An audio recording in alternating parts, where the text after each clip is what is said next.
All right, today we're going to read the second chapter from More Stories Julian Tells by Anne Cameron.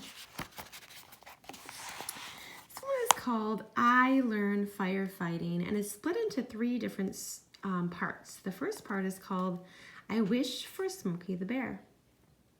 I do not like trouble, really. I don't understand how I get into it so often when I hate it so much. I would like to be like Smokey the Bear. I would like to be the person who sees the little spark that starts the trouble and puts it out like a forest fire, right at the beginning. The trouble is, I don't see the little sparks. That's my trouble. And I have one other trouble, great ideas. I was in the backyard with Gloria and Huey. There are two things in our backyard.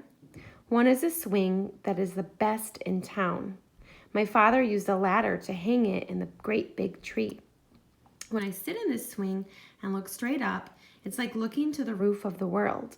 And when we swing in our swing, we go so high and wide, high as the roof of our garage, wide enough so the ropes bend where your hands hold them. And you wonder if you'll somersault by accident. The other new thing is a sand pile that's as high as a little mountain.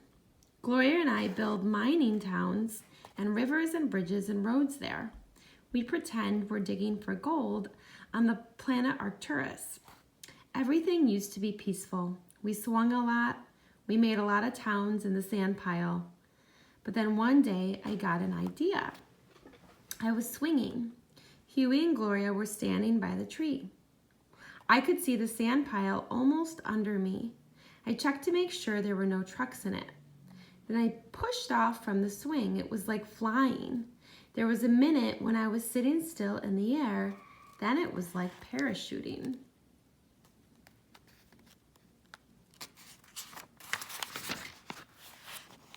I landed in the sand pile. I broke 3 mines, 1 road, a bridge, a barbershop, a jail, and a bank. But I was fine. I figured we could build the mining towns over again. All right, Gloria said. She got in the swing. In a minute, she flew too, just like me. Your turn, Huey, I said. Okay, Huey said. He didn't sound very excited. Huey got in the swing. Very slowly, he started to go higher. Hurry up, Huey, Gloria said. Just a minute, Huey said. He started to slow down. What do you mean, just a minute, I said. I wanted my next turn. Just a minute, I can't do it until I put on my baseball cap, Huey said. He got out of the swing and got his cap from the porch. Come on, Huey, Gloria said. He got back in the swing and started higher. Higher, Huey, I shouted. Huey started slowing down again. Wait a minute, I need my lucky shirt, Huey said. He meant his Superboy t-shirt. No, you don't, Huey, I said. Well, I can't go until I tie my shoelaces, Huey said. Huey, get out if you aren't going to jump, I said. No, Huey said, it's my turn. He was still working on his shoelaces. Huey, Gloria said, you had your turn. You just didn't use it. I don't like the way you play, Huey said. If you don't like it, go play by yourself, I said. You're a scaredy cat anyway, I added. Who wants to play with a scaredy cat? That was the spark. A day went by. So who cares if Huey doesn't play with us, I said. Yes, said Gloria, who cares? But I did care a little. It was inconvenient to play mining town without Huey. Huey had taken his plow, his dump truck, and his steam shovel away from the sand pile. He was keeping them on the shelf by the top bunk bed where he sleeps. He was sleeping with his steam shovel at night as if it was his only friend. On the second day, he came out on the back porch and watched us swinging. So what are you doing, scaredy cat? I said. That was the second spark. The next day, Huey stayed in our bedroom with the door closed. I could hear thumps from the other side of the door. Once I opened the door, Huey was sitting on the floor. "What are you doing, Huey?" I said. "None of your business," Huey said. I closed the door again. When he came to dinner, he didn't look at me. My mother brought out the food. "Huey," my mother said, "you have to have some broccoli. It's good for you. It will make you strong." "All right," Huey said. He ate 3 helpings. I couldn't believe it. Usually Huey only pretends to eat broccoli. Usually he stores it in his pants pockets and gets rid of it later. "May I be excused?" Huey said. He went upstairs to our room and closed the door again. My father looked at Huey's empty chair.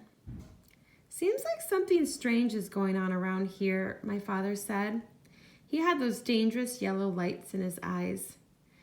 "Seems like I haven't seen you and Huey talk to each other for 3 days. Did you two have a fight?" "Oh no," I said.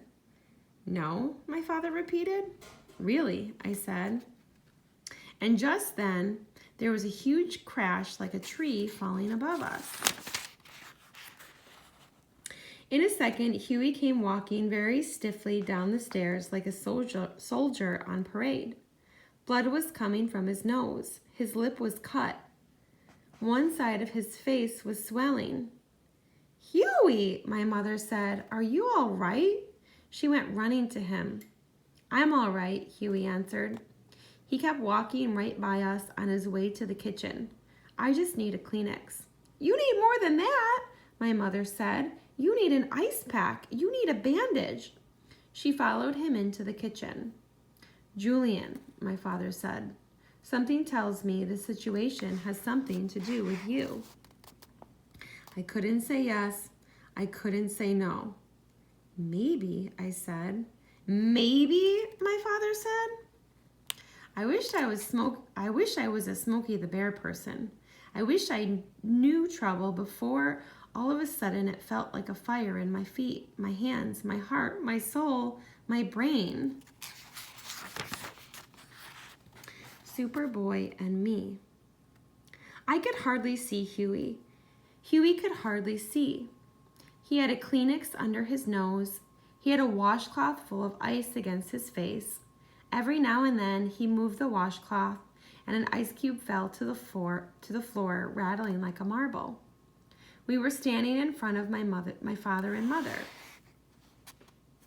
"So what did you do, Huey?" my father asked, sounding like a judge. I wanted to be strong," Huey said.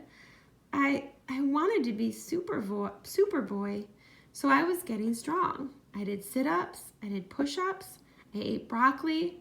I thought it would get tough if I practiced falling out of bed. First, I practiced falling out of the bottom bunk. Then I practiced falling out of the top bunk once. "And you're all banged up and you didn't even cry?" my mother said. "Superboy doesn't cry," Huey said. "I am never going to cry again." And right then, he started crying. My mother put her arms around him. "Huey," my mother said, "everybody cries sometimes, even Superboy." "Superboy cries?" Huey said. He stopped crying. "Huey," my mother said, "why did you want to be Superboy?" "Julian called me a scaredy cat," Huey said. His ice pack slipped. I could see his face turning purple. "Huey," I said, "I really didn't mean it. I was wrong. You were brave." And then I cried too. Huey went up to bed. My mother got more ice and went with him and read him a story. "Julian," my father said, "you and I are going to have a talk." We went into the living room. Pretty soon I had told my side about the swing and the sand pile and how Huey gets me angry when he acts like a baby. "I understand how you feel, Julian," my father said, "but there are some things you need to think about."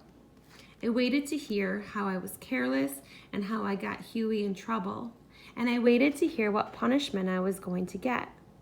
But that's not what my father said. My father said I was a smart boy, and he said Huey needed a smart older brother like me, not just parents to take care of him. And he said that Sometimes it would be hard, but when I am older, I will be proud of myself because I helped Huey to grow up and took good care of him. I didn't know what to say. Finally, I said, I thought you were going to punish me. I don't think you need punishing, my father said. Sometimes maybe I've punished you too hard. And then he said the most surprising thing of all. Julian, you're learning to be a good older brother. I'm still learning how to be a father, too. Huey makes the leap. Okay, Huey, my father said. You can do it, Huey, Gloria said.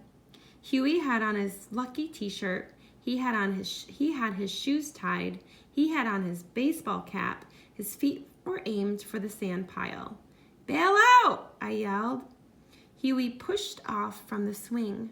For a second, he floated. I saw his face. He had his eyes shut tight. In a second, he had landed, plunging into the sand, legs straight out in front of him.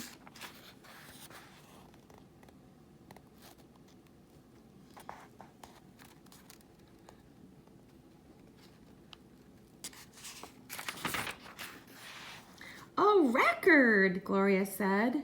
Yes, I said. Huey, you went out farther than Gloria or me. Really, Huey said. It was fun.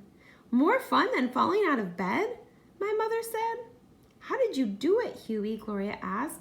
How did you break our record? Huey was in his Superboy pose, with his shoulders back and his thumbs hooked in his belt. Yes, my mother said. What's your secret? Huey scuffed his tennis shoes in the sand. Broccoli, he said.